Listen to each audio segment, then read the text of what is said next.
சரி, நம்ம இன்றைக்கு எதை பற்றி கேள்விகள் பார்க்க போகிறோம்னு சொன்னால் பரிமாணங்களை பற்றி கேள்விகள் பார்க்க போகிறோம். இது நேற்று போடப்பட்ட கேள்விக்கான விளக்கம். சரி, இது நேற்று போடப்பட்ட கேள்விக்கான விளக்கம். அதாவது 22 8ஆம் மாதம் 2026ஆம் ஆண்டு போடப்பட்ட 11 கேள்விகள். அந்த 11 கேள்விகளுக்கான விளக்கம் தான் இது. சரிதானே? இப்போ நம்ம பார்த்தோம்னு சொன்னால் இப்போ பரிமாணங்கள்னா என்னன்னு நமக்கு தெரிஞ்சிருக்கணும். சரிதானே? பரிமாணங்கள்னா என்ன, அதாவது பரிமாணம்னா என்னன்ற ஒரு சின்ன ஒரு இதை பார்த்துட்டு நம்ம அடுத்து பார்த்தோம்னா சரி. அதாவது பரிமாணம்ண்டா என்னென்று சொன்னால் பரிமாணங்கள், அதாவது இப்போ ஒரு ஒரு கணியத்துக்கு ஒன்றுக்கும் மேற்பட்ட குறியீடுகள் காணப்படலாம். அப்போ எல்லாத்தையுமே ஒரே குறியீட்டின் கீழே உள்ளடக்கிறதுக்கு ஏற்ற மாதிரி எடுத்ததுக்கு பேர் தான் என்னது பரிமாணங்கள். அப்போ சில அடிப்படை கணியங்கள்ன்ற பரிமாணங்கள் உங்களுக்கு தெரிஞ்சிருந்தால் அதை வச்சு என்ன செய்யலாம், அடுத்தடுத்த கேள்விகளை நீங்கள் செய்யலாம். அப்போ உங்களுக்கு தெரிஞ்சிருக்க வேண்டியது திணிவு. திணிவுட எஸ்ஏ அலகு என்னது உங்களுக்கு தெரியும், கிலோகிராம். ஆனால் பரிமாணம் கேபிட்டல் எம். சரி, அதே மாதிரி நீளம் எடுத்தீங்கன்னு சொன்னால் நீளத்தில் எஸ்ஏ அலகு மீட்டர், ஆனால் அதில் பரிமாணம் கேபிட்டல் எல். அதே போல் நேரத்துக்கு வந்தீங்கன்னு சொன்னால் நேரத்தில் எஸ்ஏ அலகு செகண்ட், ஆனால் அதில் பரிமாணம் கேபிட்டல் டி. அதே போல் வெப்பநிலைக்கு வந்தீங்கன்னு சொன்னால் வெப்பநிலையில பரிமாணம் எஸ்ஏ அலகு கேபிட்டல் கே கெல்வின், ஆனால் அதில் பரிமாணம் டீட்டான்னு வரும். அதே போல் மின்னோட்டத்துக்கு வந்தீங்கன்னு சொன்னால் மின்னோட்டத்தை எடுத்தீங்கன்னு சொன்னால் மின்னோட்டம் என்று வந்தீங்கன்னு சொன்னால் அதுக்கு எஸ்ஏ அளவு ஆம்பியர் என்று வரும். ஆனால் பரிமாணம் அதுக்கு ஐ கேபிட்டல் ஐ என்று வரும். சரிதானே? இதுதான் இதில் பரிமாணம். இது உங்களுக்கு தெரிஞ்சிருந்துச்சுன்னு சொன்னால் நீங்கள் முக்கால்வாசி கேள்வின்னு செய்யலாம். அடுத்த இதில் போடப்படுற ஒவ்வொரு கேள்வியையும் நீங்கள் அண்டண்டைக்கு செஞ்சு அடுத்த நாளுக்குரிய விளக்கம் போடப்படும். எழுத விரும்பினாங்க எழுதி வைக்கலாம், இல்லாட்டி இப்போ டவுட் இருக்கிறத மட்டும் பார்த்து வைக்கலாம். பரிமாணங்கள் தானே. அதுக்கு அடுத்த உங்களுக்கு அளவீட்டு கருவிகள் செய்யப்படும். ஒரு மெக்கானிக்ஸ் போகும். இப்படி ஒவ்வொரு பாடமாக உங்களுக்கு ஒவ்வொரு நாளுமே ஒரு இது போடப்பட்டு அடுத்தடுத்த நாள் அதுக்குரிய இது விளக்கமும் போடப்பட்டு போய்கொண்டிருக்கும். அதே மாதிரி பார்த்து அதில் முடிங்க. சரியானே? இப்போ நம்ம பார்க்க போகிறது முதலாவது கேள்வி பார்த்தீங்கன்னு சொன்னால் முதலாவது கேள்வி உந்தம், அதாவது முதலாவது சக்தியின் பரிமாணங்களை உடையது. முதலாவது சக்தியின் பரிமாணங்களை உடையது என்று சொன்னால் அது உங்களுக்கு தெரிஞ்சிருக்கணும். ஃபஸ்ட்டாக சக்தி என்ற என்னன்னு நம்ம ஃபஸ்ட்டாக பார்ப்போம். சக்தியின் பரிமாணம் என்னென்று ஒரு பார்க்கணும். அதுக்கு பிறகு அதில் சிமிலரான பரிமாணங்கள் நம்ம என்னென்று பார்க்கலாம். முதலாவது சக்தியின் பரிமாணம் என்ன? இப்போ சக்திக்கு என்னென்ன சமன்பாடு வச்சு நம்ம சக்தி எடுக்கலாம். ஒன்று எஃப் தர டி என்ற ஒரு சமன்பாடு வச்சு எடுக்கலாம். அடுத்து என்ன அரை எம்வி வர்க்கம், அதை வச்சு ஒன்று எடுக்கலாம். அதே மாதிரி கொஞ்சம் வெயிட் பண்ணுங்க, சைஸ் அரை எம்பி இருக்கிறது. அதே மாதிரி எம்ஜிஹெச்ன்னு சொல்லி எடுக்கலாம். இப்படி நிறைய சமன்பாடுகள் வச்சு எடுக்கலாம். என்ன சக்தியினால் எடுக்கலாம். நம்ம பொதுவாக என்ன செய்யலாம், சிம்பிளான சமன்பாடு எஃப் தர டி, அதாவது நியூட்டன் மீட்டர். சக்தியின் அலகு நியூட்டன் மீட்டர், இது எல்லாருக்குமே தெரிஞ்சு. ஆனால் இப்போ என்ன நியூட்டன் மீட்டர்ண்டா என்ன? இப்போ நியூட்டன் பரிமாணம் என்ன நம்ம கண்டுபிடிக்கிறது? நியூட்டன் பரிமாணத்தை நம்ம என்ன செய்யணும், அடிப்படை கணியங்களுக்கு மாற்றி எழுதணும். அப்போ எப்சமன் எம்ஏ என்றதின் படி இது எல்லாருக்கும் சில நேரடியாக ஓஎல் எழுதினாக்க ஓஎல்ல படித்தாக்க என்ன செய்யுங்க, மீட்டர் செகண்ட் -2 சிம்பிளாக போட்டு போவீங்க. ஆனால் சிலர் அது கூட கொஞ்சம் வீக்காக இருப்பாங்க. அதனால தான் நான் ஃபுல்லாக எப்சமன் எம்ஏ என்று போட்டு விளங்கப்படுத்தி போகிறேன். அப்போ எஃப்க்கு என்னது அலகு நியூட்டன். ஆகவே எம் என்ன கிலோகிராம், ஏ என்ன மீட்டர் செகண்ட் -2. இது தெரியாமல் இருக்கல. அதாவது ஆர்முடுகள் மீட்டர் செகண்ட் -2, வேகம் என்ன மீட்டர் செகண்ட் -1. இது எல்லாருக்குமே தெரிஞ்சிருக்கும். ஓஏலுக்கு தெரிஞ்சாதான் நீங்கள் என்ன செய்யலாம், ஏழுக்கே வந்திருப்பீங்க. அப்போ என்னது கிலோகிராம் மீட்டர் செகண்ட் -2 வரும். அப்போ நியூட்டன் அலகு என்னது கிலோகிராம் மீட்டர் செகண்ட் -2. அப்போ கிலோகிராம் மீட்டர் செகண்ட் -1 சொல்லி ஒரு அலகு இருக்கான்னு கேட்டால் ஓம் இருக்குது. அதில் இது சொன்னால் பி, அதாவது உந்தத்திர அலகு கிலோகிராம் மீட்டர் செகண்ட் -1. ஏன் பி சமன் என்ன எம்பி, அதாவது எம்முக்கு என்ன கிலோகிராம் வரப்போகுது, விக்கு என்னது மீட்டர் செகண்ட் -1. ஆகவே கிலோகிராம் மீட்டர் செகண்ட் -1 ஒரு வருது. அதுக்கு பேர் என்ன, உந்தம். அப்போ ஆகவே இப்போ சரி, இப்போ நமக்கு நியூட்டன் அலகு தெரியும் என்ன, கிலோகிராம் மீட்டர் செகண்ட் -1. ஆகவே அதில் எம் மீட்டரால் பெருக்கிறோம்னு சொன்னால் நியூட்டன் மீட்டர் சமன் கிலோகிராம் மீட்டர் செகண்ட் -2 தர மீட்டர். ஆகவே கிலோகிராம் மீட்டர் வர்க்கம் செகண்ட் -2 வரப்போகுது. இப்போ இதில் நம்ம என்ன அடிப்படை கணியங்களை வச்சு நம்ம பரிமாணம் எடுக்கணும். கிலோகிராம் எஸ்ஏ அலகுன்னு சொன்னால் அதில் பரிமாணம் கேபிட்டல் எம். அதுமாதிரி இது என்று சொன்னால் எம் வர்க்கம்னு சொன்னார் பரிமாணம் எல் வர்க்கம். சரியான எல் வர்க்கம். அதேமாதிரி எஸ்ன்னு சொன்னால் டி. ஆகவே டி மைனஸ் 2. அதாவது என்னது எஸ்என்டா செகண்ட் சொன்னால் நேரத்துக்கு பரிமாணம் வந்து என்னது நம்ம என்ன பார்த்து நம்ம இ என்று பார்த்து நம்ம அதை வச்சு நம்ம என்ன செய்யலாம் பரிமாணம் எழுதலாம். ஆகவே நமக்கு இப்போ சக்தியின் பரிமாணம் என்ன கிடைச்சிருக்கு? சக்தியின் பரிமாணம் என்னது? எம்எல் வர்க்கம் டி மைனஸ் 2. இதுதான் என்ன சக்தியின் பரிமாணம். இப்போ இதுக்கு சிமிலராக இருக்கிற மற்ற பரிமாணங்கள் இருக்கிற கணியம் எதுன்னு பார்த்தோம்னா நமக்கு வேலை முடியுதா இல்லையா? ஏதாவது என்னென்று பார்ப்போம். ரைட். இப்போ உந்தம் என்னென்று தெரியும் நமக்கு. உந்தம் நம்ம பார்த்துட்டோம். என்னது உந்தம் என்னென்று பார்த்தோம்? Kilogram metre second -1. ஆகவே இதுக்கு சக்தியின் அலகு இல்லைன்னு நமக்கு தெரியும். விசை வராது. விசை நியூட்டன் மீட்டர் என்று வாரது தானே சக்தியின் அலகு. அதில் நியூட்டன் இருக்கு என்று சொல்லக்கூட நியூட்டன் சக்தியின் சமன் வருமா? அப்போ விசை அப்போ பார்த்தோன்னே வெட்டிட்டு போகலாம். வலு வராது. என் வலுவண்டா என்ன? சக்தியின் கீழ் எடுத்த நேரம் தானே வலு. அப்போ என்ன வராது? வலு வராது. அமுக்கம் வருமா? அமுக்கம் என்னது? விசையின் கீழ் பரப்பு வராது. அப்போ அதுவும் வெட்டலாம். விசையின் திருப்பத்தை பார்த்தீங்கன்னு சொன்னால் என்ன வரப்போகுது? விசையின் திருப்பம் வந்து அதாவது திருப்பு திரண்ட சமன்பாடு பார்த்தீங்கன்னு சொன்னால் என்னது? விசை தர செங்குத்து தூரம். அதாவது விசை தர செங்குத்து. அதாவது என்ன சொல்ல வராங்க? Newton metre. அதாவது எஃப் தர டி. அப்போ எஃப் தர டி என்ன நியூட்டன் மீட்டர். ஆக இது என்னது? சக்தியின் நிலைக்கு சமனானது. அப்போ இது என்ன செய்யலாம்? சரியா பொறுத்து போகலாம். இப்போ விசையின் திருப்பம் அதாவது தெரியாத ஒரு ஆள் வந்து என்ன செய்யலாம்? கொஞ்சம் குழப்பமாக இருக்கிறாள் என்ன செய்யலாம்? இந்த ஓஎல் சமன்பாடுகளை வச்சு இதை வெட்டி போட்டுட்டு போகலாமா இல்லையா? அவ்வளோ சிம்பிளாக செய்யலாம். அடுத்தது வந்து என்னது? பின்வரும் கணியங்கள் எது பரிமாணங்கள் இல்லாதது? பரிமாணங்கள் இல்லாததில் வந்து முதலாவது நமக்கு தெரியும் என்னது? கதிக்கு பரிமாணம் இருக்கேன்னு தெரியும். கதிக்கு பரிமாணத்தை ஏன் மீட்டர் செகண்ட் -1. வி வந்து மீட்டர் செகண்ட் -1 என்னது? வி சமன் எம் என்னது சாரி எல்டி -2 எல்டி -1 போகிறோம். ரைட். விக்கு என்ன வரப்போகுது? எல்டி -1 ஒரு பரிமாணம் வரப்போகுது.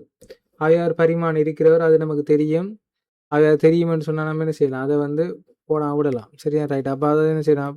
ஒப்பையும் வந்து கேன்சல் பண்ணி போடாங்க. ஒரு கூட கேன்சல் பண்ணி போட்டு போடுங்க. மீடுரன் என்ன? ஹேர்ட்ஸ். ஹேர்ட்ஸுக்கு என்ன வரப்போகுது? 1 டி. 1 டி என்ன? செகண்ட் -1 தான். அது என்ன அலகு? ஹேர்ட்ஸ் அலகு என்ன? செகண்ட் -1. ஹேர்ட்ஸ் அலகு செகண்ட் -1 என்ன வரப்போகுது? அதோட பரிமாணம் வந்து டி -1 வரும். ஆகவே இதுக்கு பரிமாணம் இருக்கு. விரிகைத்திறனுக்கு பரிமாணம் இருக்கா? விரிகைத்திறனுக்கு பரிமாணம் இருக்கு. என்ன பரிமாணம்? விரிகைத்திறனுக்கு பரிமாணம். அப்புறம் விரிகைத்திறன் பரிமாணம் என்ன? அதாவது இ சமன் எல் அல்ஃபா தீட்டா. இதானே விரிகைத்திறன். அவை விரிகைத்திறனுக்கு பரிமாணம் போட்டீங்கன்னா என்ன வரும்? இயின் கீழ் ஆரம்ப நீளம் தர வெப்பநிலை மாற்றம். இதானே வரப்போகுது. இயின் கீழ் ஆரம்ப நீளம் தர வெப்பநிலை மாற்றம். இதை போட்டிங்கன்னா அல்ஃபாவுக்கு ஒரு பரிமாணம் வரும். அதாவது ஈமி ஒரே இதுன்னு சொன்னால் இந்த டீட்டா -1 என்னென்று வரும்? ஒரு பரிமாணமாக என்ன செய்யப்படும்? அதுக்கு வரும். அப்போ விகித்திறனுக்கு பரிமாணம் இருக்குன்றாடா? பரிமாணம் இருக்கு. விகித்திறனுக்கு பரிமாணம் இருக்கு. அப்போ அதை வராது, வெட்டலாம். தன்வெப்ப கொள்ளலுக்கு பரிமாணம் இருக்கான்டா? யூ சமன் என்னது? MC theta.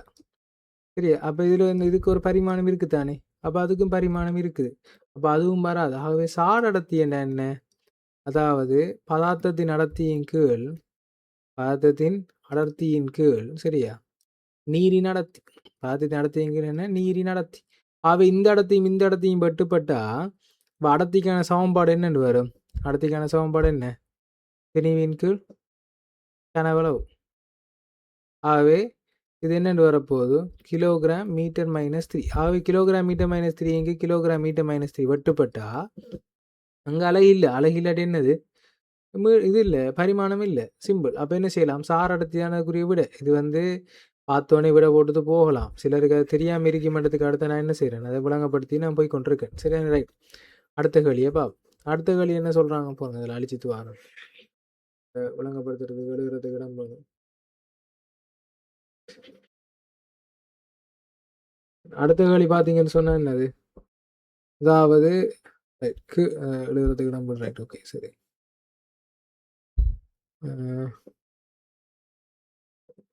என்னது? கீழே தரப்பட்டுள்ள சமன்பாட்டில் ஆர்முடுகள் ஏயும் தொடக்க வேகம் யூவும். சரி, அப்போ நீங்கள் உங்களுக்கு தெரியும் வந்து ஏ வந்து ஆர்முடுகள். ஆகவே மீட்டர் செகண்ட் -2.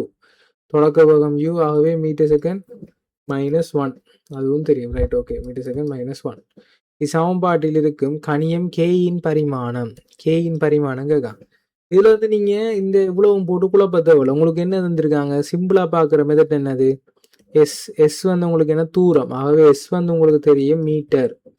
ஆகவே இங்க நீங்க நல்லா வச்சுக்கொள்ளுங்க, இந்த சமன்பாட்டை நீங்க என்ன செய்யலாம், சாதாரண பிரிச்சு எழுதலாம். ஆகவே இந்த சமன்பாட்டை நீங்க டக்குன்னு விரிச்சு எழுதுங்க. விரிச்செழுதி ஒரு ஈஸியான வழி ஒன்று எடுக்கலாம். அப்புறம் வார சமன்பாடு விரிச்செழுதி காட்டுறேன். கே இந்த அரையாம் அடுக்கு சக ஏடி கீழ் 2u தர கே இந்த அரையாம் அடுக்கு.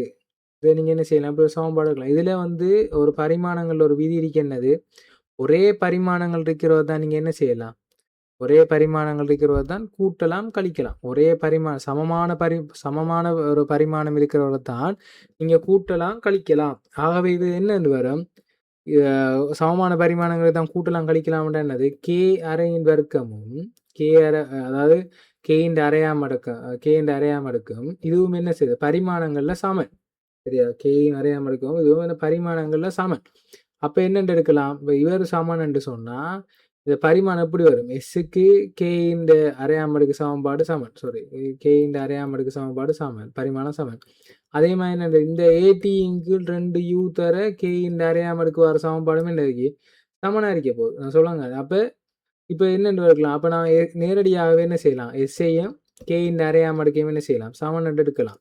அப்ப சமன் என்று எடுத்த எனக்கு என்ன தேவை, இப்போ இதுல பரிமாணம் என்ன, எல். அதுல பரிமாணம் என்ன, எல். இங்க என்ன, கே இந்த அரையாம் அடுக்கு எல் என்று சொன்னா இதை நான் என்ன செய்யலாம், வர்க்கிக்கலாம். அப்ப கே சமன் எல் வர்க்கம். அவையிற பரிமாணம் என்னென்று வரப்போகுது, எனக்கு எல் வர்க்கம் என்று வரும். அவையிற பரிமாணம் எல் வர்க்கம் என்று வரும். இப்படி என்ன செய்யலாம், ஈஸியா நீங்க வந்து சிம்பிள் அப்படியே எடுத்து போட்டு போய் கொண்டிருக்கலாம். ரைட், சரி. இப்போ நம்ம எல் வர்க்கத்துக்கு இப்படியே போடுவோம். எல் வர்க்கம். அடுத்து என்ன செய்யறேன், இது வந்து உங்களுக்கு வந்து இந்த சமன்பாடு 4வது கேள்வி பார்த்தீங்கன்னு சொன்னா, இந்த சமன்பாடு என்னது, அகில ஈர்ப்பு மாறிலியை பற்றியான ஒரு கேள்வி. அகில ஈர்ப்பு மாறிலி பற்றியான ஒரு கேள்வி. ரைட், அந்த கேள்வியை பற்றி என்னென்னு பார்ப்போம். பார்த்தோம்னு சொன்னால் உங்களுக்கு சிம்பிள் இலகுவாக இருக்கும். ரைட், இந்த கேள்வி என்ன சொல்லுதுன்னு சொன்னால், அதுக்கு முதல்ல அடிச்சுட்டு வரேன். Right, okay. ரைட், அகில ஈர்ப்பு மாறிலி பற்றியான ஒரு கேள்வி. ரைட், அந்த கேள்வியை பார்த்தோம்னு சொன்னால் அது என்ன சொல்லுது, இரு திணிவுகளுக்கு இடையான, அதாவது எஃப் வந்து நேர்வீத சமன் m1 தர m2வின் கீழ் ஆர் வர்க்கம். இதுன்றதுக்கு என்ன செய்யலாம், நேர்வீத சமனாக இருக்கு. ஆகவே இதுக்கு நாங்கள் என்ன செய்ய போகிறாங்க, ஒரு விகித மாறிலியை போட்டு என்ன செய்கிறாங்க, கே சமன் m1 வர்க்கம் தர m2வின் கீழ் ஆர் வர்க்கம் என்ற ஒரு சமன்பாடு எடுக்காங்களாம். இது என்னது, இது நம்ம இந்த கே1 தான் நம்ம என்ன எடுக்கிறோமா, அகில இருப்பு மாறிலி வந்து என்ன ஜி என்று சொல்லி எடுக்கிறோம் நம்ம.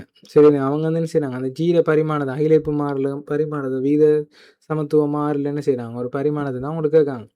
அப்ப என்ன செய்யலாம், இது வந்து என்னது, அப்ப கே சமன் என்னென்று எடுக்கலாம், கே சமன் எஃப்ஆர் வர்க்கத்தின் கீழ் என்ன செய்யலாம், எம் வர்க்கம், அதாவது திணிவிண்ட வர்க்கத்தை நான் போடலாம். சரி, திணிவிண்ட வர்க்கம்னு நான் போடலாம். ஏன்னா இப்போ எனக்கு வந்து பரிமாணம் தான், இங்கே நான் வந்து சமப்படுத்திக்க பொருளே. அப்போ என்ன செய்யலாம், இங்கே போட்டிங்கன்னு சொன்னால் கே என்னது கிலோகிராம் மீட்டர் செகண்ட் -2 தர ஆர் வர்க்கம் என்னது மீட்டர் வர்க்கம் கீழ் இன்னும் இது இங்கே இருக்கிறது கிலோகிராம் வர்க்கம். இப்போ நான் கிலோகிராம் பார்த்தோம், அப்போ கிலோகிராம் வர்க்கம். அப்போ இங்கே என்ன வரப்போகுது, இது பெருக்கப்படக்குள்ள ரைட், சரியா தானே போட்டிருக்கேன். Right, okay. ரைட், இப்போ போட்டிங்கன்னு சொன்னால் என்ன வரப்போகுது, இதை வந்து இதையும் பண்ணலாம். ஆகவே கிலோகிராம் -1 மீட்டர் கணம் என்னது s-2. ஆகவே m-1 L கணம் t-2. இப்படி விட எங்கே இருக்குன்னு பார்த்தீங்கன்னு சொன்னால் விட பார்ப்போம்.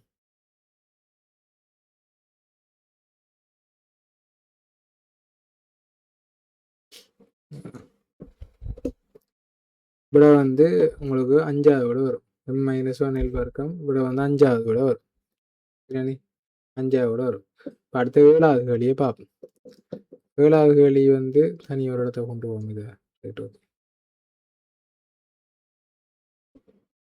7வது கேள்வி பார்த்தீங்கன்னு சொன்னா ரைட், 7வது கேள்வி உங்களுக்கு சொல்றாங்க என்னது, v வந்து கதியா, v வந்து என்னது கதி. ஆகவே v வந்து மீட்டர் செகண்ட் -1. சரிதானே? ஏ வந்து ஆரை. ஏ வந்து ஆரை என்னது மீட்டர்.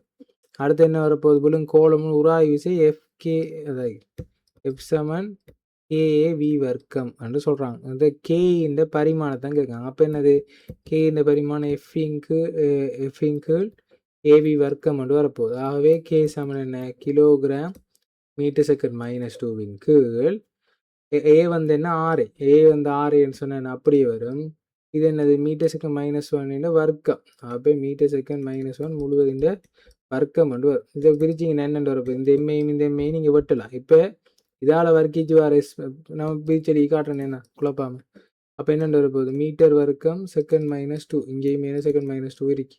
அப்போ இதுவும் வெட்டுப்படும். ஆகவே இந்த மீட்டர் மேலே போனால் என்ன வரும் கிலோகிராம் மீட்டர் -2 வரும். ஆகவே என்னென்று வரப்போகுது ml -2 வரும். mn -2 விட இருக்கா? ரெண்டாவது விட இருக்கு. அதை நீங்கள் போட்டு அன்மாறலாம். ரைட், அடுத்தது பார்ப்போம். ரைட், அடுத்து வந்து பார்த்தீங்கன்னு சொன்னால் என்ன வரப்போகுது எட்டாவது கேள்வி. எட்டாவது கேள்வி பார்த்தீங்கன்னு சொன்னால் திண்மம் ஒன்றின் வெப்ப கொள்ளளவு. திண்மம் ஒன்றின் வெப்ப கொள்ளளவு C1 வெப்பநிலை சார்பாக பின்வரும் உருவில் தரப்படலாம். அப்போ அவங்க என்ன சமன்பாடு தந்திருக்காங்க? C சமன் ஆல்ஃபா டி ஆக பீட்டா டி வர்க்கம். இதில் எனக்கு என்ன தெரியணும்? ஆல்ஃபா டி சமன் பீட்டா டி வர்க்கம். இதில் பரிமாணம் என்ன இருக்கும்? சமனாக இருக்கும். சேம் டைம் என்ன தன் வெப்பக்கொள்ள சமன்பாடு அதாவது வெப்பக்கொள்ள சமன்பாடும் என்னவா இருக்கும்? சமனாக இருக்கும். இப்போ நான் என்ன கேட்காங்க உங்களுக்கு வந்து Q சமன். இப்போ நான் என்ன எடுக்கலாம்? இந்த சியை வந்து நேரடியாக என்னத்துக்கு எடுக்கலாம்? பீட்டா டி டி கணத்துக்கு என்ன செய்யலாம்? சமனாக எடுக்கலாம். என்ன செய்யலாம்? பீட்டா டி கணத்துக்கு சமனாக எடுக்கலாம். இப்போ நீங்கள் இங்கே பார்த்தீங்கன்னு சொன்னால் அவங்க என்னத்துக்கு கேட்காங்க? பீட்டாட தான் கேட்காங்கவே C டி வர்க்கம் சி கணம். சரி, C டி கணம். இப்போ நான் வெப்ப கொள்ளளவு என்னென்று பார்த்தீங்கன்னு சொன்னால் வெப்ப கொள்ளளவு வந்து வெப்பநிலை அதாவது வெப்ப சக்தி Q சமன் வெப்ப சக்தி சமன் வெப்ப கொள்ளளவு தர வெப்பநிலை மாற்றம் கொண்டு வரும். சரி, அதாவது எஸ் ஆல்ஃபா டீட்டான்னு வரும். அதாவது அதாவது அந்த வெப்ப சக்தி வந்து வெப்ப கொள்ளளவு தர வெப்பநிலை மாற்றம் கொண்டு வரும். ஆகவே என்னென்று வரப்போகுது ஜூல் சமன் இந்த வெப்ப கொள்ளளவு நான் C என்று எடுக்கேன். தீட்டா -1 இந்த கெல்வின் என்று வரும். தீட்டா -1 என்னது வெப்பநிலை என்ன அதுக்கு அளவு வந்து கெல்வின். ஆகவே C சமன் என்னது J கீழ் கெல்வின் என்று வரும். அதாவது C சமன் கெல்வின் -1 என்று வரும். Joule kelvin -1. அப்போ நான் இதில் என்ன செய்யலாம்? ஜூல் கெல்வின் -1 என்ன செய்யலாம்? பதிவிட இது நேரடியாக வந்து இங்கே வந்து பிரதியிடலாம். ஆகவே ஜூல் கெல்வின் -1 கீழ் உங்களுக்கு என்ன வரப்போகுது? K இந்த 3ஆம் அடுக்குன்னு வரப்போகுது. இங்கேயும் T வெப்பநிலையானே. அப்போ என்ன வரப்போகுது? K இந்த 3ஆம் அடுக்குன்னு வரப்போகுது. உங்களுக்கு இங்கே T வந்து வெப்பநிலை. அப்போ என்ன வரப்போகுது? இப்போ நான் என்ன செய்யலாம்? இந்த 3 இங்கே மேலே போனால் அதுவும் -3 போகும். ஆகவே ஜூல் கெல்வின் -4 என்று வரும். சாரி, ஜூல் கெல்வின் -4 என்று வரும். விட இருக்காண்டட்டும் 5வது விட இருக்கு. சரி, அடுத்து நீங்கள் 9வது கேள்வி பார்த்தீங்கன்னு சொன்னால் சரி, இப்போ நீங்கள் 9வது கேள்வி பார்த்தீங்கன்னு சொன்னால் இதில் 9வது கேள்வி பார்த்தீங்கன்னு சொன்னால் அமுக்கத்தின் பரிமாணங்கள் ml -1 t -2. அப்போ அமுக்கத்துக்கு அழகு என்னது? விசையின் கீழ் பரப்பு. ஆகவே என்னென்று வரப்போகுது? அதாவது P சமன் என்னது? F கீழ் A. ஆகவே கிலோகிராம் மீட்டர் செகண்ட் -2 கீழ் மீட்டர் வர்க்கம்.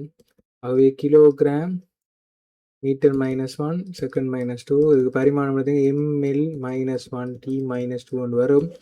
ஆகிற சமன்பாடு என்னது? சரி, அடுத்து என்ன? பரப்பு இழுவை. பரப்பு இழுவைக்கு என்னென்று வரப்போகுது? T சமன் F கீழ் L. T சமன் F கீழ் L. ஆகவே என்னென்று வரப்போகுது? T வந்து கிலோகிராம் மீட்டர் செகண்ட் -2. ஆகவே கீழே மீட்டர் இருக்கு. ஆகவே வெட்டிவிட்டிங்கன்னா என்னென்று வரப்போகுது? Kilogram metre second -2 kilogram second -2 kilogram second -2 என்று சொன்னால் MT -2. அதுவும் சரி. அதாவது இந்த பரப்பிழுவை இந்த சமன்பாடு உங்களுக்கு ப்ராப்பர்ட்டிஸில் வரும். அதாவது பரப்பிழுவை சமன் விசையின் கீழ் நீளம் என்று வரும். சரியான விசையின் கீழ் நீளம் என்று வரும். இதுதான் பரப்பிழுவைன்ற சமன்பாடு. சரியா? தெரியாதவங்க நோட் பண்ணி வச்சுக்கொள்ளுங்க. அடுத்த சாரடத்தி ஒரு பரிமாணமற்ற கணியம். ஏற்கனவே நம்ம பார்த்துட்டோம். என்னது? பாதத்தின் நடத்தியின் கீழ் அதே மாதிரி திரவத்தின் நடத்தி. சரியா? பாதத்தின் நடத்தியின் கீழ் நீரின் நடத்தி. ஆகவே சாரடத்தி என்னது வரப்போகுது? அதுக்கு பரிமாணமும் இல்லை அலகும் இல்லைன்னு வரும். அப்போ அதுவும் சரியா ஏபிசி அவ்வளவும் சரி. அடுத்து என்ன வலுவின் பரிமாணங்கள் ஆகணும். வலுவின் பரிமாணங்கள் என்னென்று வரும்? வலுவின் பரிமாணங்கள் எல்லாருக்குமே தெரியும். என்ன வலுவின் பரிமாணம் என்னது? என்ன இப்போ கிலோ, அதாவது சக்தியின் கீழ் நேரம், அதான் வலு. அப்போ என்னென்று வரப்போகுது? ஜூல் இன் கீழ் செகண்ட். ஆகவே ஜூல் செகண்ட் -1. Joule second -1. இப்போ எனக்கு ஜூலுக்கு என்ன அழகு தெரியும்? மீட்டர் செகண்ட், மீட்டர் வர்க்கம் செகண்ட் -2, அதன் கீழ் செகண்ட் -1. சரி, அது கீழே தர செகண்ட் -1. ஆகவே என்னென்று வரப்போகுது? கிலோகிராம் மீட்டர் வர்க்கம் செகண்ட் -3 என்பது. ஆகவே இதுக்கு நான் எழுதினேன், எனக்கு என்னென்று வரப்போகுது? ml வர்க்கம் t -3 என்று வரும். அவைக்கு சமன்பாடுக்கு வந்து 3வது விட வரும். சரிதானே? அவ்வளவுதான். நேற்றைய கேள்விக்கான விளக்கம் இவ்வளவுதான். சரிதானே? இன்றைக்கு பதிவிட்ட கேள்விக்கான விளக்கம் வந்து நாளைக்கு போடப்படும்.